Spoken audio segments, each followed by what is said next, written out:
جنابت مسلمانيت؟ بەڵێ مامۆستاگیان فەرموو. الحەمدولله. گۆرانی حرامە یا حەڵاڵە؟ مامۆستاگیان گۆرانی حرامە. من دەتوانم بڵێم بە حرامی حرام بە حرام دەخۆم، حەڵاڵ بە حەڵاڵ دەخۆم. ئاخە کاتێک کەسێک ئەڵێ من ئەزانم حرامە و حرامەکە ئەەکەم ئەبێ بەرگەی ئاگرش بگرێت، وەکو وایە بڵێ من ئەمە ئاگرە و خۆمی تێکەم، بەرگەی ئاگری شەگرم. تۆ بەرگەی ئاگرەگریت؟ بەڵێ مامۆستا، من بۆ خۆم بەدەستی خۆم، بە قاچی خۆم، بە چاوی خۆم، بە مێشکی خۆم، بە عاقڵی خۆم وە لە ناو پەردەی ئیسلامە هەموو تاکە ڕێگاکانم هەڵبژارتووە. ئێستا لە تۆ لە مەوقیعەکای پێویستت بە نەسیحەتە لە شوێنێکای ئێستا تۆ ئەبێ جارێ ئەمەی دەست داوە پێی گۆرانی و ڕەشبەڵەک و هەڵپەڵکیە و بەندی ناشیا و بەسەر ئافرەتە و تێکەڵی لەگەڵ ئافرەتە، من ئەبێ نەسیحەتت بگرم بکەم تۆ گوێی بۆ ڕاگری عەزیزەکەم. ئێستا لە ئێستایە تۆ هەر پرسیارێ بکەیت، تۆ پێویستت بەو پرسیارانە نییە، تۆ پێویستت بەوەیە مامۆسایەکی وەکو من دەست بگرێ لە ئاگر ڕزگارت کە، لە ناڕەحەتی ڕزگارت کە. ئەگەر تۆ دوو بەیانی بمریت، مامۆسایانی ئاینی نوێژ لەسەر ناکەن، چونکە ئەڵێن گۆرانی بێژ و هونەرمەندێک وەفاتی کردووە. بەڵام ئەگەر ئیم شەو تەوبە بکەیت، ئەگەر ئیم شەو تەوبە بکەیت بگەڕیتەوە لەخوا بترسیت، ئەگەر 10 ساڵی ترش بمریت خەڵک شانازی بەبوونی تۆ واکەن، بە ناوی تۆ واکەن، تێگەی؟ یعنی ئەو ڕۆژەی ئەمریت هەموو خەڵک بۆ تۆ غەمبار ئەبێت، یعنی ئەڵێن بەڕاستی کەڵە پیاوێکمان لە دەستدا. بۆیە ئەوەی تۆ بەڕاستی خزمەت نییە بە گەنجان، یعنی چ خزمەتێکەکەی بە گەنج. بۆیە من پێم خۆشە جەنابەت ئینشاءالله دڵت کراوە بێ بۆ قسەکانم، بەمانای ئەو وەری مەگرە من بمەوێت تۆ بشکێنمەوە. تۆ مادام هاتوویتە مایک میوانی منی، من ڕێزت لێگرم، یاخوا تۆ بەخێر بێی سەر چاو، هەر ناویەکەت هەیە من نەسیحەتی خەیرت ئەەکەم.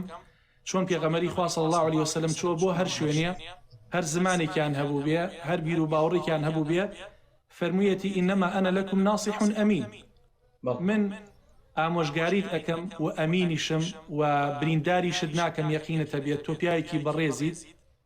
باشە، من وە ئەزانم ئەگەر جەنابەت ئەو دەنگەت بۆ قورئان و بۆ دین و لە خزمەتی خەڵکە بەکاری بێنی، هەم پلە و پێگەیەکی باشترت ئەبێت، هەم قەدر و قیمەت و شکۆیەکی باشترت لە ناو خەڵکە ئەبێت.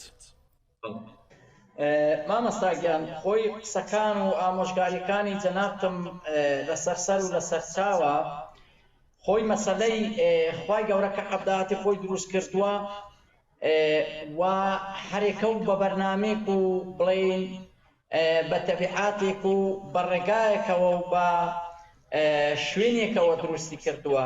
مامۆسای بەڕێز، من حەزەکەم جەنابەت لە من باشتر بیت، حەزەکەم لە پێش منەوە بچیتە بەهەشتەوە، حەزەکەم خەڵک زیاتر ڕێزت لێ بگرێت، حورمەتت لێ بگرێت. یەک شتێکەیە کاک مامۆستاگیان، من ناوی بەڕێزت با من خزمەتی جەنابەت بکەم.